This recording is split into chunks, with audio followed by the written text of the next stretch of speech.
Wow, track fans are left confused and scratching their heads after the Athletics Integrity Unit AIU provisionally suspended two athletes and announced it 2 days after their ban expired. But before we get into the details, if you are new around here, hit the subscription button and welcome to the Sports DTM family. Now, track fans were left confused and scratching their heads after the Athletics Integrity Unit AIU announced a provisional ban for two athletes. However, this was 2 days after their ban expired. The AIU, in a release on Thursday, June 1st, 2023, indicated that they had banned Rochelle Burton of Jamaica and Tamara Clark of the USA for 4 months from February 1st, 2023 to May 30th, 2023 for the use of a prohibited method, IV infusion, and as such they are disqualified results from January 25th, 2023 until February 1st, 2023. The AIU issued releases for both Burton and Clark outlining the circumstances that surrounded the bans. The 25-year-old Burton is a 100 meters hurdle specialist, with her best achievement coming in the said event at the World Under-20 Championships in 2016, while Clark finished sixth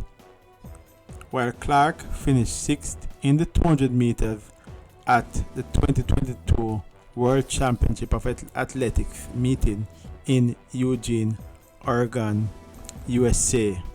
However, after the AIU had posted the results, some fans were clearly not amused as they reacted, indicating that there was some amount of bias involved. As a matter of fact, some fans showed their displeasure with how the ban was handled in terms of the timing of the announcement compared to the previous announcements of bans in the public space. They were treating the matter as though the AIU was utilizing a Nicodemus style of announcing the bans after they had expired. Here is some of what fans had to say on the AIU's Twitter page. One fan indicated that 2 days after the ban is over? Another fan indicated loads of jokes. If it was the Kenyan or Russian, we would be talking about 4 years. Another fan indicated that's not really a ban, but okay. And then another fan opined, you literally have the word integrity in your name. This is woeful. And another fan, while laughing, indicated that so they have already served their ban, a joke of an organization. On Thursday, June 1st, 2023, the AIU issued a press release concerning the matter, and it reads thus. The Athletics Integrity Unit AIU is cautioning athletes about the use of intravenous IV drip therapy in the wake of 4-month bans for Rochelle Burton of Jamaica and Tamara Clark of the USA. Both athletes admitted to each receiving an IV infusion of more than 100 milliliter in a 12-hour period on 25th of January 2023. This constituted an anti-doping rule violation under the World Athletics Anti-Doping Rule 2.2, use or attempted use by an athlete of a prohibited substance or a prohibited method. The matter came to light when Clark was subjected to drug testing by the AIU on the 26th of January 2023. Clark and Burton proactively informed the AIU about the treatment received and readily cooperated with the subsequent investigation, which confirmed the IVs contained no prohibited substances, and the violations of the rules were inadvertent. So the AIU is saying, having done the test, the athletes cooperated, there was no prohibited substances. And as such, the athletes accepted voluntary provisional suspensions from the 1st of February 2023, pending the conclusion of the matter. And of course, they were ultimately settled via case resolution agreement involving the athletes, the AIU, and the World Anti-Doping Agency, WADA. And of course, it goes on to say that Burton and Clark were given periods of ineligibility from the 1st of February to the 30th of May 2023, and their results from the 25th of January 2023 to the 1st of February 2023, those results have been disqualified. The AIU then went on to indicate that they are stressing that IV drip therapy is increasingly popular in some sports.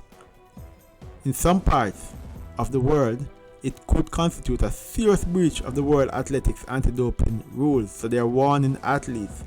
And the head of the AIU, Brett Closier, noted it is critical that athletes are aware of the rules concerning IV infusions.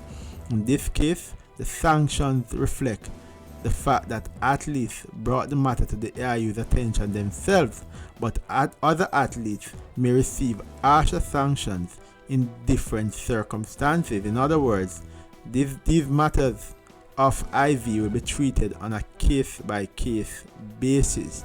These cases should serve as a warning to all athletes in our sport to take care of what they put into their body.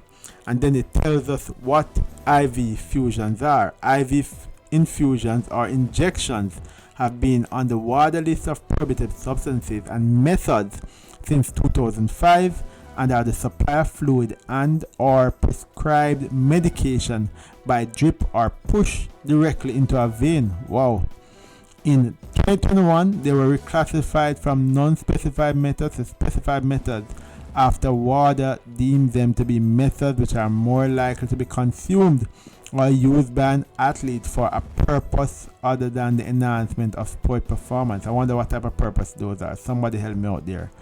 Under the 2023 anti-doping rules, if an athlete can establish no significant fault in the use of a specified method, the period of eligibility is at a minimum a reprimand and no period of ineligibility, and at a maximum 2 years ineligibility depending on the athlete's degree of fault.